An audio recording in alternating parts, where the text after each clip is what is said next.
안녕하세요. 점검중 2학년 학생들. 자, 오늘 조선 정치사 2탄 선조 임금 이후 이제 본격적인 조선 후기사를 오늘 한번 다뤄보려고 영상 촬영합니다. 실은 좀 더 빨리 영상을 올리고 싶었는데 선생님 알다시피 요새 목 상태가 조금 좋지 않아서 계속 미루다 보니 이제 늦어졌네요. 미안합니다. 그래서 오늘은 이제 선조 때부터 이제 세도 정치 시기까지 한번 달려볼까 하는데요. 자, 여러분 준비 다 됐죠? 지금부터 영상 시작하겠습니다.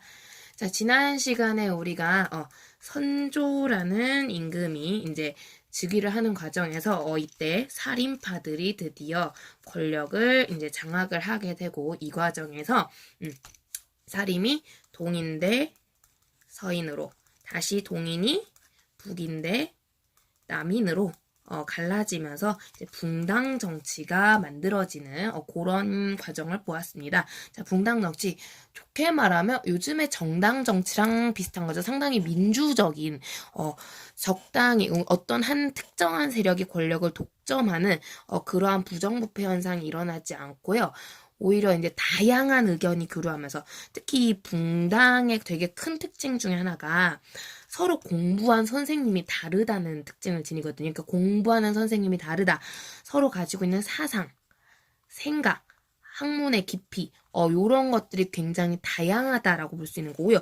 이 다양한 생각들이 하나의 주장으로만 존재하는 게 아니라, 그러니까 다양한 주장이 서로 주고받고 하면서 이제 이게 굉장히 좀 요즘 민주주의 같은 그런 모습들이 나타난다. 그래서 이제 왕이 혼자서 정치를 독단적으로 하는 게 아니라 이제 여러 종류의 신하들, 여러 사상을 가진 신하들과 견제하고 비판하고 소통하고 대화하면서 굉장히 긍정적인 정치 형태라고 보시면 되겠어요. 그래서 붕당 정치는 우리 역사에서 굉장히 좋은 정치로 손꼽히는 정치 중에 하나예요. 그래서 붕당 정치는 참 좋은 정치인데 단점이 하나 있다면, 그죠? 어쨌든 좋은 의미든 나쁜 의미든 의견들이 갈라진다는 얘기거든요. 그래서 갈라지기 때문에 나쁘게 표현하면 이게 어떻게 보면 분열이라고도 볼 수 있는 거예요. 그래서 조선은 굉장히 이제 옛날같이 왕 해가지고 왕 하나로 집중이 되는 그런 약간 태종 이방원이나 세조 뭐 연산군 같은 시기를 지나서 이제 왕이 다양한 신하들과 서로 소통하는 바꿔 말하면 분열이 일어나기도 하는 다양한 생각이 공존하고 있는 그런 시대가 되겠는데요. 이게 이제 만약에 선조가 그냥 평화로운 세상에서 이런 정치를 했다면 선조 임금이면 꽤나 성군으로서 칭송을 받았을지도 모릅니다. 하지만 안타깝게도 이 선조 시기에 하필 이국 국가였던 일본, 당시는 외라고 우리가 더 많이 불렀던 이 일본이 굉장히 국력이 성장하는 모습을 보이게 되고요. 결국 이 과정에서 선조 시기 우리나라는 큰 전쟁에 휘말리게 되죠. 바로 그 유명한 임진왜란입니다. 정확히는 외란이고 이 외란 안에 임진왜란과 정유재란이라는 두 개의 전쟁이 존재하는데요. 근데 이제 사실상 정유재란은 시간 길이가 너무 짧기 때문에 대부분 임진왜란, 그래서 퉁쳐서 많이 얘기를 하죠. 그래서 임진왜란 이미 수업 시간에도 배웠겠지만 당시 일본이 원래 그 여러분 이누야샤라는 만화를 봤는지 모르겠네요. 옛날 만화인데 그 만화 보면은 일본이 한때 전국시대라는 이름으로 굉장히 분열이 심했던 시기가 있어요. 그래서 일본 전체가 특히 일본은 우리랑 다르게 이제 가로로 되게 길잖아요. 우리는 세로로 긴 국가고 그래서 가로로 길기 때문에 여러분 그 오사카 교토 많이 들었죠? 이 서부 지역을 중심으로는 통일이 된 적이 종종 있는데 이 동부 지역은 흔히 말하는 좀 야만적인 상태로 방치되는 그런 경우가 굉장히 많았거든요. 그래서 이 동부와 서부가 일단 크게 문화 차이가 심했고요. 그 상황에서도 다시 이 안이 조각조각 쪼개져 있던 시기가 전국시대라고 합니다. 근데 이 전국시대 때는 일본이 조각조각 쪼개져 있으니까 굉장히 힘을 못 쓰죠. 그래서 힘을 못 쓰니까 변두리는 작은 세력의 영주들이 혼자 먹고 살기가 너무 힘든 거예요. 그래서 종종 어디를 가느냐? 조선 침략을 하는 거죠. 이걸 우리가 왜구, 해적단이라고 많이 불렀었는데 이 시기 이제 전국시대가 그 유명한 도요토미 히데요시 한자 이름으로는 풍신수길이라고도 불리는 요 한 사나이에 의해서 통일이 되는 심지어 이 서부뿐만 아니라 동부 전체, 일본 전체가 통일이 되는 시기가 옵니다. 이 시기가 바로 우리나라로 치면 선조 임금 때였고요. 자, 그러니까 도요토미 히데요시는 자신의 무력을 이용해서 특히 이 시기 이제 서양으로부터 조총이 수입되면서 요거를 전략 전술적으로 굉장히 잘 이용하면서 일본을 통일했던 사람이 도요토미 히데요시라는 사람인데요. 그래서 통일을 했어요. 근데 통일을 무력으로 하다 보니까 여전히 각제는 도요토미 히데요시에게 불만을 가진 세력들이 있었고요. 그래서 이 불만을 뭔가 다른 방향으로 전환시켜 보기 위해서 도요토미 히데요시가 마침 또 통일이라는 근자감에 가득 차 있던 상황이었기 때문에 이 기회에 조선, 나아가서 중국, 더 나아가서 인도까지도 우리 일본 땅으로 만들어보자. 요런 야심찬, 실제 인도까지 통일을 원하는 건지 모르겠지만 저는 굉장히 야심찬 계획을 수립을 하게 되고요. 이 과정에서 가장 넘버원 타겟으로 조선 정벌이 계획됩니다. 근데 조선 정벌이 계획됐어요. 근데 과거 같으면 우리 이미 배웠잖아요. 세종대왕 때라든가 이런 때 같으면 솔직히 이제 우리가 대마도 정벌 같은 것도 하고 그지 무기가 너무 압도적으로 차이가 컸기 때문에 우리가 굉장히 왜구가 만만한 상황이었어요. 여러 가지 면에서 우리나라가 유리했죠. 이제 당시 태종 이방원 전후다 보니까 굉장히 왕을 중심으로 조선이 단결돼 있고 그러면서 국력을 강화시키고 있으면서 반대로 일본은 분열돼 있고 혼란스러웠던 시기. 이 시기에 충돌을 했으니 그것도 무기도 훨씬 발전한 상태로 조선이. 그러니까 당시에는 조선이 이기는 게 당연했는데 이 시기는 분위기가 바뀐 거예요. 도요토미 히데요시가 조총을 중심으로 뭔가 신무기를 잔뜩 무장한 상태에서 전국시대의 많은 전투 경험을 가진 그 막강한 일본 군대가 조선 정벌을 계획하게 된 거죠. 근데 문제는 이게 이제 그 전에도 근데 심지어 우리 조선은 분열, 좋게 말하면 이제 다양한 의견이 공존한 시대지만 분열된 상태였다라는 거고요. 결국 이런 상황에서 어떻게 보면 과거랑 역전돼 있는 상태였죠. 그러다 보니 이제 일본이 조선을 침략했을 때 선조는 속수무책으로 당하게 됩니다. 그래서 우리나라가 굉장히 호되게 이제 외침을 당했던 경험이 바로 이 임진왜란이라는 경험인데요. 알다시피 근데 이 임진왜란 다행히도 우리 이순신을 중심으로 했던 우리 수군 병사들 이들의 활약과 그리고 각지에서 노력을 했던 의병, 이 사람들, 요런 사람들의 활약에 의해서 그 임진왜란은 다행히 수습이 되고요. 선조는 큰 위기를 이제 넘기게 되는데요. 이 과정에서 선조는 전쟁 중이잖아요. 전쟁 중이니까 왕이 갑자기 죽을지도 모르는 상황이고 알다시피 선조는 일찌감치 도망을 쳤죠. 그래서 중국 근처에 있는 의주라는 지역까지 도망을 가게 되는데 자신이 도망을 간 사이에 자신을 대신해서 전투를 지휘할 만한 대표자가 필요했어요.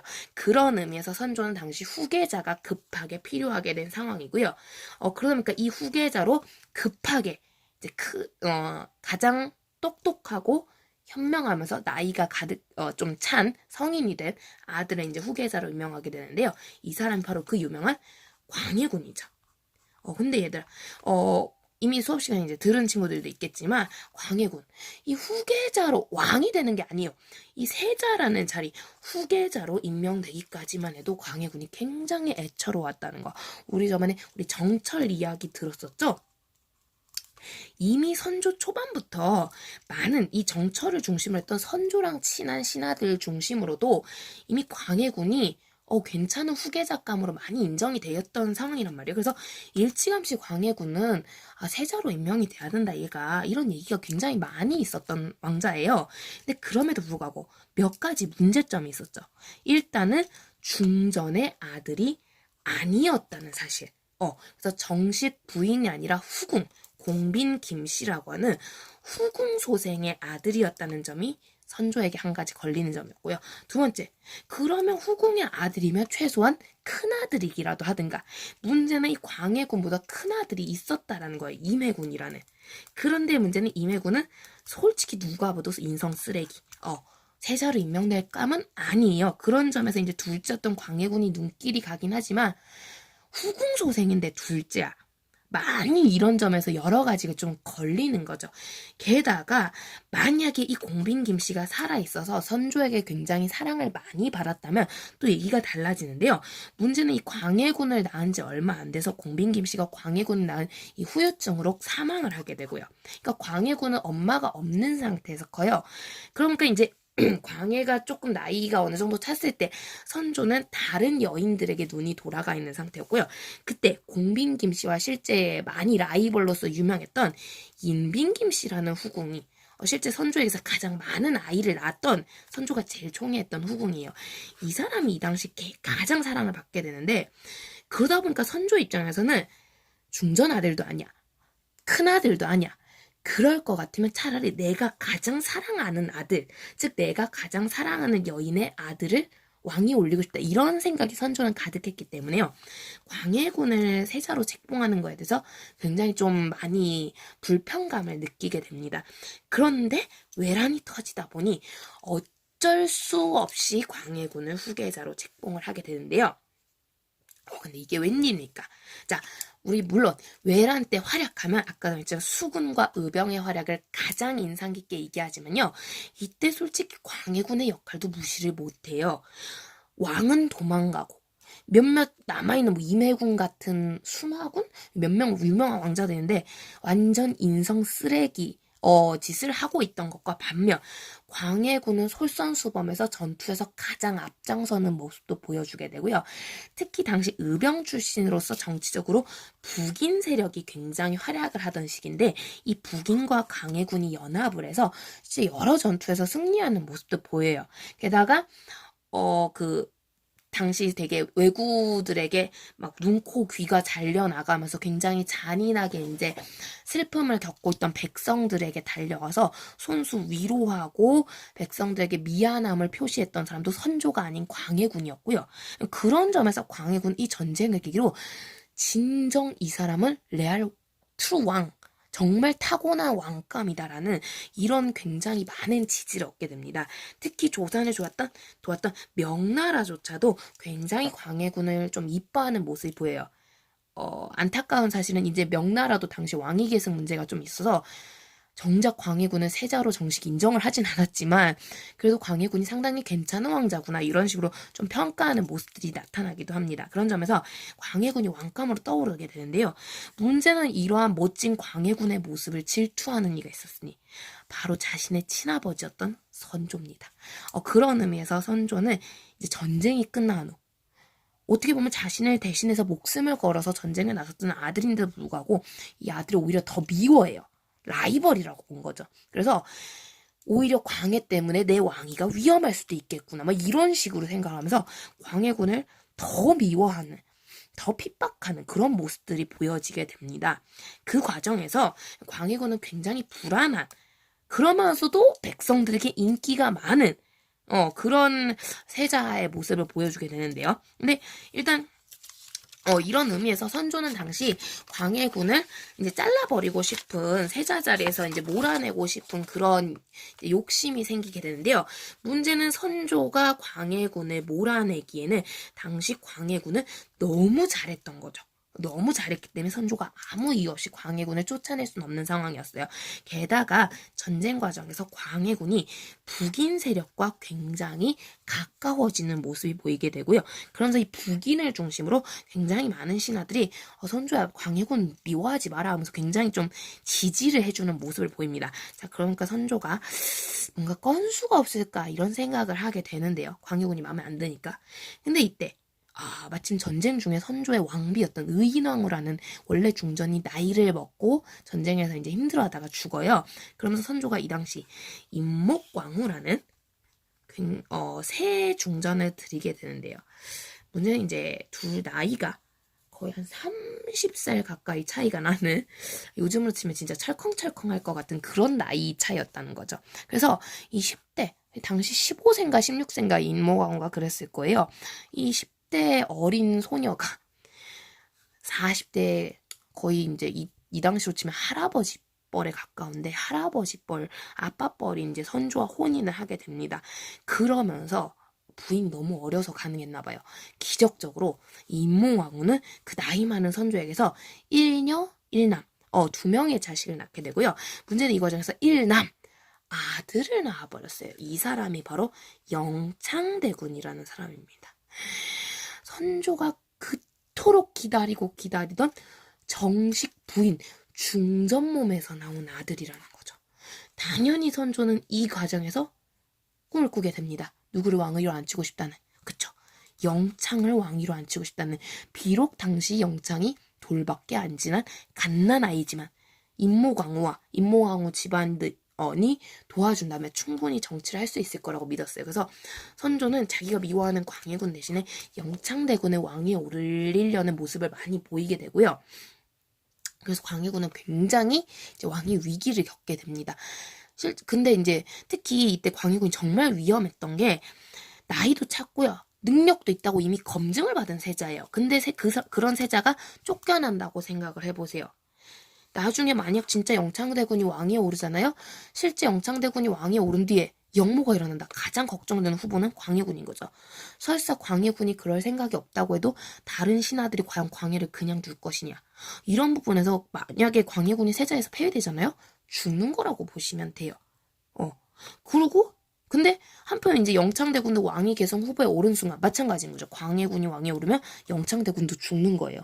그러니까 임모광우가 굉장히 애를 쓰면서 선조의 이제 총애를 받아서 영창을 왕위에 올리려는 실제 그런 모습들을 막 보이게 됩니다. 하지만 다행인지 불행인지 당시 선조는 이제 나이 탓으로 병 때문에 이제 건강이 오락가락 하는 상태였고요. 그래서 선조가 되게 웃긴 게 건강이 나빠져요. 자기 지금 당장 죽을지도 모르겠어. 그러면 우리 광해 하면서 세자를 챙겨요. 이게 어쨌든 자기 후계자니까. 그러다가 자기서 건강이 조금이라도 좋아져요. 그래서 몇 년 더 버틸 수 있을 것 같아. 몇 년 더 버티면 영창의 어른이 될 것 같아. 이러면은 또 광해 이 새끼! 이러면서 또 광해를 또 미워하는. 그럼 굉장히 좀 변덕스러운 아주 못된 아버지 모습을 보여주게 됩니다. 그래서 광해군이 여기서 굉장히 많이 시달리게 되는데요. 그렇지만 결과적으로 선조는 나이가 너무 많았어요. 결국 선조는 이 과정에서 사망을 하게 되고요. 광해군은 구사일생으로 왕위에 즉위하게 됩니다. 심지어 이 과정에서조차도 광해군은 심지어 왕이 못 될 뻔했다고 해요. 왜냐하면 이제 선조가 죽는 순간 당시 왕실에서 가장 큰 어른이 임모광우, 이제 왕이 죽었으니까 임목대비라고 하죠. 이 임목대비가 큰 어른으로서 아이고 간의 주상 이 행동을 해줘야 이 사람이 영실 왕이 되는 건데 솔직히 임목대비 입장에서 그게 쉽겠어요? 참고로 이때 임목대비가 광해군보다 어립니다. 새엄마가 자기보다 어려요. 참 관계 미묘하겠죠. 그죠? 쉽지 않은데 임목대비가 선조가 죽는 순간 승부가 끝났구나.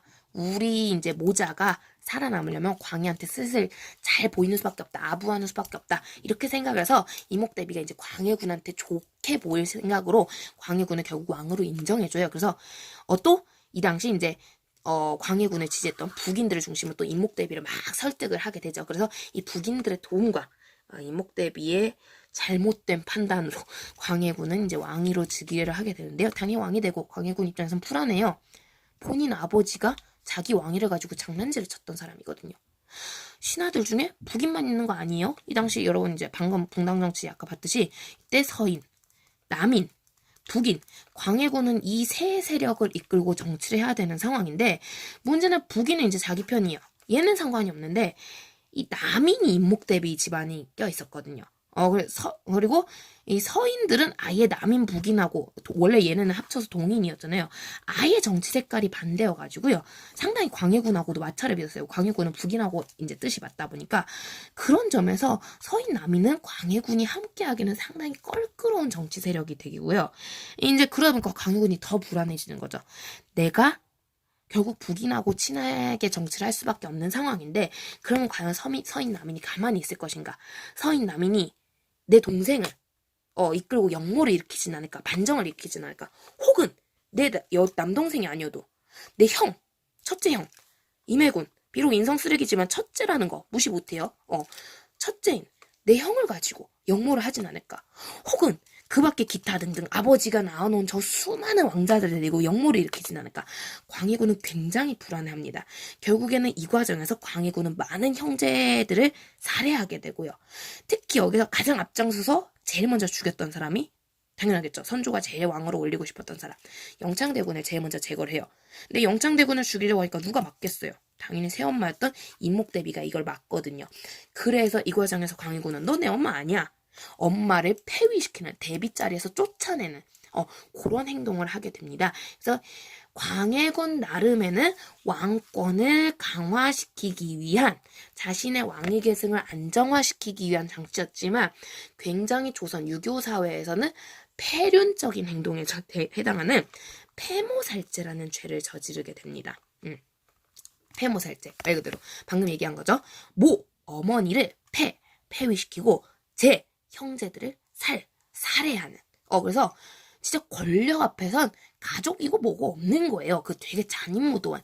그러면 세조 단종 중인 거 저리 가라 하는 굉장히 잔인무도한 짓을 광해군이 하게 되고요. 그러면서 왕권을 단단히 하게 됩니다. 그리고 광해군은 외란 직후의 임금인 만큼 전쟁 이후 상황, 이 전쟁 이후에 암울했던 이 조선의 상황을 복구하려는 그런 모습을 보이게 되는데요. 이걸 이제 전후복구 사업이라고 부르게 되죠. 그래서 이 전후복구 사업의 일환으로서 여러분 이제 이미 배웠죠. 일단은 경제적인 게 제일 중요할 거냐. 복구를 하려면 역시 뭐니 해도 돈이 되기 때문에 세금을 안정적으로 걷어야 되는데, 세금을 안정적으로 걷으려면 우리나라의 인구수는 얼마가 되는지, 이 인구가 재산을 얼마나 가지고 있는지, 특히 이 재산하면 가장 핵심 토지를 얼마나 가지고 있는지, 이 부분 조사가 제일 중요하거든요. 그러니까 인구 조사, 마침 좋은 법이 우리 조상님이 만들어 놓은 게 있네요. 호패법이 부활하는 거고요. 그리고 토지 조사를 통해서 토지 대장, 누가 토지를 얼마나 가지고 있는지 요거 작성을 하는데요. 그러면서 토지, 전이죠. 전의 양을 측량하는, 조사하는 사업을 벌입니다. 이걸 우리가 양전사업이라고 하게 됩니다. 그러면서 이걸 통해서 세금을 안정적으로 징수하고자 애를 쓰게 되는데요. 문제는 이걸 조사하다 보니 조선의 세금 제도 중 굉장히 변질이 돼버린, 돌연변이가 돼버린, 이상하게 변해버린 그런 세금 제도가 있다라는 걸 알게 됐어요. 그 세금 제도가 무엇이냐? 바로 공납이라는 세금 제도인데요. 흔히 조선의 세금하면 이제 가장 핵심은 토지세예요. 전세인데요. 근데 이 전세 이제 토지를 조사하면 거기서 그냥 나오는 거 거두면 돼요. 그래서 보통은 이제 땅에서 나오니까 거기서 나오는 곡식, 쌀을 징수하는 게 일반적인데, 문제는 왕이 쌀을 받았어요. 내가 쌀만 먹고 살 거냐면 살 건 아니라는 거죠. 그러니까 뭔가 왕이 옷도 입어야 되고, 가구도 필요하고, 뭔가 좀 맛있는 반찬도 먹어야겠고, 가끔 후식으로 우리 울산하면 유명한 배 같은 거 먹어줘야겠고, 이렇단 말이죠. 그러니까 그런 걸 얻기 위해서 이제 또 하나 만들었던 세금이 바로 공납입니다. 그래서 왕이 입을 옷, 왕이 쓸 붓, 종이, 먹을 음식, 이런 것들, 이제 그런 것들을 각 지방에다가 특산물이란 이름으로, 니네 동네는 종이가 유명하구나, 한지 만들어서 바쳐라. 전주 같은 곳. 혹은 니네 동네는 떡갈비가 유명하구나, 담양 같은데 떡갈비를 바쳐라. 니네 동네는 고래고기가 유명하구나, 우리 울산하면 고래 유명하잖아요, 그죠? 고래고기를 바쳐라. 니네 동네는 산이 있어서 호랑이가 많이 나오는구나, 호랑이 가죽을 바쳐라. 요런 식으로 요구를 했던 게 공납이라는 세금입니다. 그래서 왕이 이제 국가적으로 써야 될 물건들을 특산물로 징수를 하는 건데요. 이제 문제는 이제 왕이 이제 특산물을 징수를 해요. 근데 왕이 써야 되잖아요. 국가가 써야 되잖아요. 그러면 허접한 물건을 받을 수는 없겠죠. 그래서 명색이 국가에다 바치는 건데, 그러니까 이제 이 일정한 품질을 요구를 하게 되고요. 그래서 이제 백성들이 이 품질을, 솔직히 그 품질 그냥 품질이겠어요. B급 이런 거 받겠습니까? 그죠? A A 뿔뿔 이런 거 받을 거 아니에요. 그죠? 그런 걸 만들기 위해서 굉장히 이제 백성들이 애를 쓰게 됩니다. 힘들어해요. 근데 문제는 이렇게 열심히 특산물을 만들어요. 이 품질을 누가 검사하냐? 당연히 그 동네 지방관, 수령이 검사를 하게 되는데요. 이 지방관이요, 품질 안 좋아, 빠꾸. 품질 안 좋아, 저리 꺼져. 이러면서 안 받아줘요. 그래서 나는 공납을 내려고 열심히 애를 쓰는데 지방관이 방해를 해요. 그래서 공납이 방해를 받는다. 요걸 방납이라고 불렀어요. 그러면 지방관은 왜 멀쩡한 특산물 백성들이 바치려는 공납을 방해하려 했느냐? 이 지방관이 괜히 그런 게 아니고요. 지방관이 뒷돈 받은 거예요. 뇌물 받아가지고 짜고 치는 거예요. 그 동네 상인들하고. 그래서 이 동네, 그냥 나름 각 지역에 이제 국가에서 허락을 받고 장사하는 상인들이 있는데, 국가에다 바쳐야 되잖아요. 상인들이 이제 고품질의 아주 좋은 물건들을 백성들한테 판매를 하는 거예요. 예를 들어 이제 우리 동네 특산물로 이번에 호랑이 가죽을 바치라고 했다. 저 호랑이 가죽이 말이 호랑이 가죽이지 잡기 쉽습니까? 그죠? 잘못하면 구하다가 죽는단 말이죠. 그래서 이 백성들이 직접 구하기가 너무 힘드니까 이런 걸 이제 상인들한테 사는 경우가 종종 있었거든요. 근데 이게 막상 장사를 하기 시작하다 보니까 쏠쏠한 거예요. 국가에다 갖다 바쳐야 된다고 백성들이 비싼 돈임에도 불구하고 빚을 내는 한이 있더라도 상인들한테 비싼 돈 내고 이걸 사는 거예요.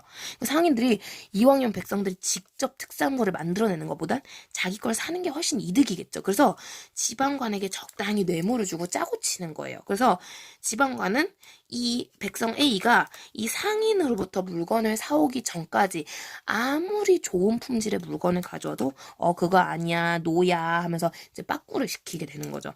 그래서 이런 현상을 이제 박납이라고 하게 되는데요. 이것 때문에 국가 입장에서도 손해예요. 어떻게 보면 백성이 훨씬 더 고품질의 좋은 세금을 좋은 특산물을 낼 수도 있는데 상인이 적당히 지방가 넣고 짜고 치니까 이제 언제부턴가 또 빚금 내놔도 할 말이 없는 거예요. 그러니까 국가 입장에서도 굉장히 저품질의 안 좋은 물건을 받는 경우가 종종 발생을 하게 되고요. 그래서 광해군의 입장에서는 이게 좋지 않다고 여긴 거죠. 그러면서 세금 개혁을 하게 되니 바로 이 공납을 개혁한 게 대동법이라는 세금 개혁이고요.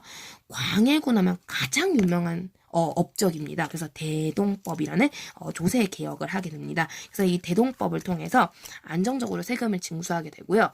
특히 이 대동법은 여러 가지 면에서 이 당시 문제가 됐던 공납이란 세금을 합리적으로 변형시킨 굉장히 좋은 세금에 해당해요. 근데 문제는 당연히 이 세금으로 뭐 이런 상인 계층이라든가 혹은 이제 예전 같으면 세금을 안 냈을 지주들이 이제 세금을 더 내게 되면서 반대가 또 있는 자들을 중심으로 해서 반대가 심했던 법이기도 하고요.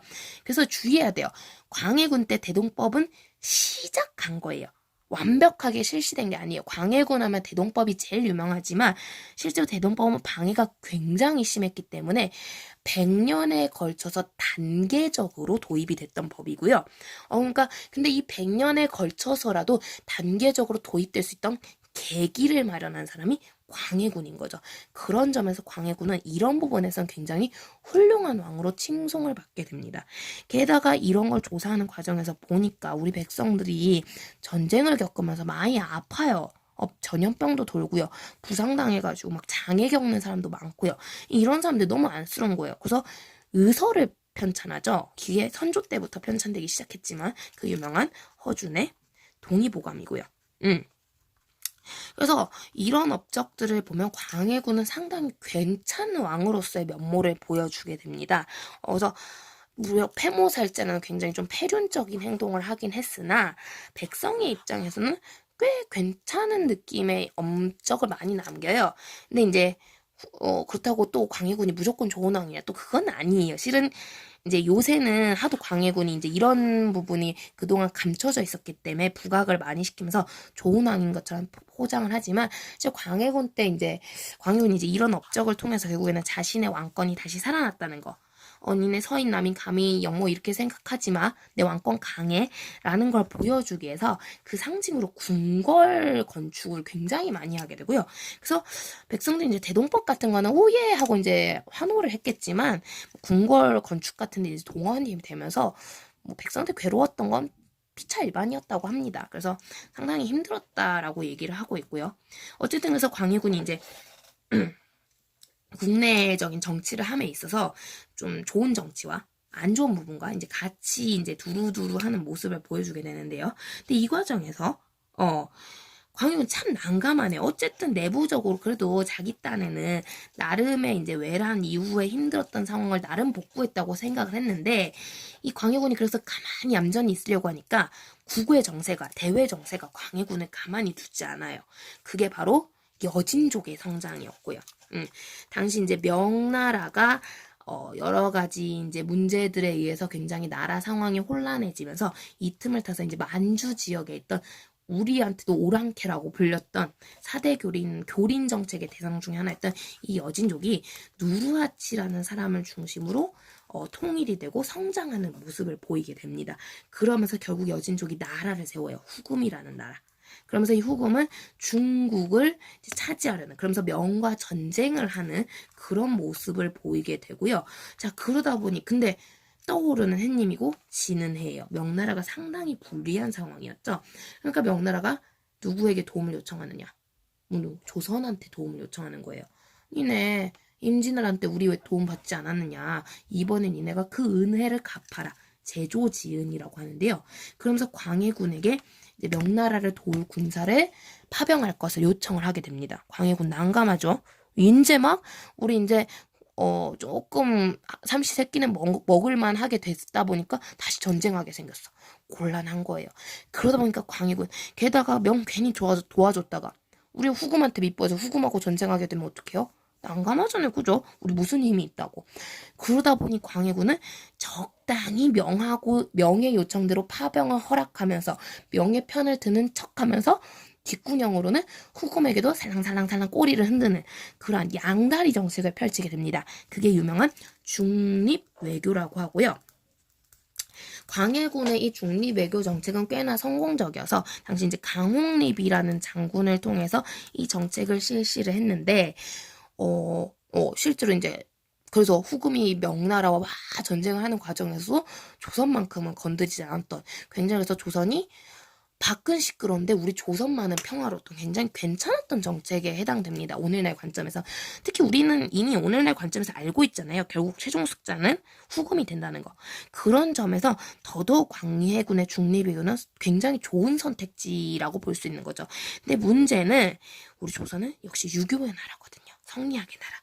명분과 사대와 의리가 중요시되는 국가인데 그런 국가에서 의리를 배신한 거야. 사대를 배신한 거야. 이런 점에서는 당시 가치관에선 굉장히 맞지 않았던, 그래서 폐모살제와 더불어서 광해군을 당시에 쌍욕을 듣게 만들었던 정책이 중립외교가 되겠고요. 그러다 보니 이제 특히 광해군하고 친했던 북인 세력은 그나마 광해군의 입장을 지지를 해주는데 이제 광해군의 반대 세력이었던 서인 남인, 특히 완전 반대편이었던 이 서인 세력을 중심으로 광해군의 행동에 대한 비판이 점점점 늘어납니다. 이런 효도 모르는 것, 이런 의리도 모르는 것, 나쁜 놈, 이래가지고 광해군이 굉장히 욕을 먹게 되고요. 결국에는 반정이 일어나게 되죠. 그 사건이 바로 인조 반정이 되겠고요. 그러니까 인조라는 임금, 바로 서인 세력이 중심이 돼서 새로 즉위시킨 임금이 되겠고요. 그래서 이제 정치가 인조와 서인 중심으로 흘러가게 되는데, 당연히 인조와 서인은 자기들이 광해군 욕했잖아요. 폐모살치 잘못됐다고, 중립외교 잘못됐다고. 그러다 보니 인조나 서인은 이런 짓을 하면 절대 안 되겠죠. 그래서 인조 유명합니다. 가족들이 인조한테 버럭버럭 싸가지 없이 대해도 가족 살해를 안 해요. 가족을 혼쭐을 안 내요. 그래서 실제로 그 조선왕조 실록 보면 있어요. 조카인가? 누구 하나 되게 인조한테 싸가지 없이 막말하고 난리가 났는데 인조가 처벌을 못해요. 되게 쓰레기인데도. 왜냐면 이 꼴 날까, 이것처럼 될까봐, 폐모살제처럼 보일까봐. 그래서 인조가 되게 친척들한테 잘하고요. 물론 나중에 아들하고는 사이가 안 좋아지지만 그건 뒤에 가서 보고. 그리고 중립외교를 할 수 없어요. 누구 편을 들어야겠어요. 그죠? 명나라 편을 들 수밖에 없는 거예요. 그러면서 대외관계가 어째 불안해지는 거죠. 자, 인조는 어쩔 수 없어요. 명나라 편을 들게 되는데요. 당연히 누가 분위기가 싸해지겠습니까? 이놈들 봐라. 후금이 굉장히 기분이 나빠지는 거예요. 그러면서 결국 인조시기 큰 전쟁이 또 한 번 벌어지게 되네요. 그게 바로 호란이고요. 자, 호란은 정묘호란과 병자호란으로 나눠지게 되는데요. 실은 정묘호란이 터졌던 시기는 아직 명나라가 그래도 나름의 세력이 있었던 시기이기도 하고요. 그런 점에서 후금은 우리나라랑 크게 전쟁을 하고 싶지 않아 했어요. 그래서 정묘호란은 금방 끝나요. 그래서 역시 시기적으로 굉장히 짧고요. 반면 이제 명나라도 제압됐겠다. 청나라 황제가 직접 참전해서 한양이 쑥대밭이 되고 조선 국토가 완전 쑥대밭이 됐던 게 병자호란이에요. 그래서 외란하면 임진왜란이 유명하듯이 호란하면 병자호란이 굉장히 유명하고요. 결국 인조는 이 과정에서 삼전도의 굴욕이라는 굉장히 치욕스러운 경험을 하게 됩니다. 그래서 인조는 원래도 그닥 후금, 나중에 청나라라고 이름이 바뀌죠. 이 청나라를 원래부터도 그렇게 좋아하는 사람은 아니었지만 특히 이 삼전도 굴욕이 결정타가 되면서 여진, 청 하면 이를 부득부득부득 가는 그런 임금으로 바뀌게 됩니다. 근데 너무 마음이 아프네요. 실은 이 삼전도 굴욕의 결과 인조는 자신의 사랑스러운 아들들을 인질로 보내게 되고요. 자, 이 과정에서 소현세자라는 인조의 후계자, 정식 세자였어요. 소현세자와 심지어 둘째 아들이던 복림대군까지 역시 인조가 굉장히 아꼈던 아들이죠. 중전의 아들들이 전부 다 청나라로 끌려가요. 특히 당시 소현세자는 첫 아들인가 둘째 아들을 낳은 직후였는데요. 아들이 엄마 아빠 얼굴을 못 본 채 헤어져서 생리별을 했어요. 그래서 인조가 손자 얼싸 안고 막 너무 미안해가지고 이 하레비가 무능해서 네가 아버지 얼굴을 못 보고 자라는구나 막 그러면서 그렇게 지냈대요. 그래서 인조가 더더욱 이제 여진과 청나라에 대해서 이제 분노와 증오심을 가지게 되는데요. 문제는 정작 이제 끌려갔어요. 소현세자 복림되고 다른 신하들하고 같이 끌려갔는데요. 특히 이때 같이 끌려갔던 신하들이 주전파, 호란 때 계속 우린 전쟁해야 됩니다. 주장했던 이제 신하들하고 같이 끌려가거든요. 이 주전파에서 어떻게 될게요? 다 죽어요. 청나라가 내 신하가 된다고 하면 살려줄게 이러는데 고집쟁이들이거든요. 계속 전쟁하자고 죽어도 전쟁하자고 주장하던 애들인데 이게 항복을 하겠냐고 신하 되겠다고 하겠냐고요. 계속 대들다고 청나라가 너의 의리는 띵호아 하지만 적이니까 죽어 하면서 죽여버려요. 그러면서 되게 웃긴 게 그러면서도 의리 띵호아 이러면서 또 막 뭐 명예 뭐 이런 거 훈장처럼 막 이렇게 상을 주는데 사람 죽여놓고 아무튼 그런 것들을 얘네가 이제 목격하면서 패배한 국가의 왕자로서 이제 성장을 하게 되거든요. 근데 이제 복림대군은 말 그대로 그냥 둘째잖아요. 왕이 계승하고도 이제 관계가 없고 실은 소현세자가 이미 아들을 낳았기 때문에 복림대군 입장에서 왕이 계승을 할 수가 없는 상황이었거든요. 소현세자 아들이 죽지 않는 한은. 근데 소현세자가 나중에 이제 아들을 총 3씩이나 낳아요. 그러니까 복림대군은 당시 왕이 계승하고 관계가 없어요. 그러니까 이 사람은 그냥 자기 느끼는 대로 생활하면 돼요. 청나라 애들이 나 패배한 나라 둘째 왕자라고 괄시해. 못난이라고 놀려. 나 명색이 왕자인데 허름한 집 줬어. 옷 꾸질꾸질한 거 줬어. 아 짜증나. 쟤네 너무 미워. 복림대군은 그렇게 생활을 하는 거예요. 근데 소현세자는 장래 왕이 돼야 될 사람이거든요. 왕이 될 사람은 감정에 휘둘리면 안 돼요. 소현세자도 굴욕적이에요. 슬퍼요. 여진 싫어요. 아버지가 머리가 피투성이 돼가면서 이마를 찧어박으면서 절하는 걸 생중계로 지켜봤어요. 마음이 아파요. 여진이 나쁜 것들. 하지만 우린 겪었어. 여진하고 싸워봤자 승부가 안 돼. 승부가 안 돼.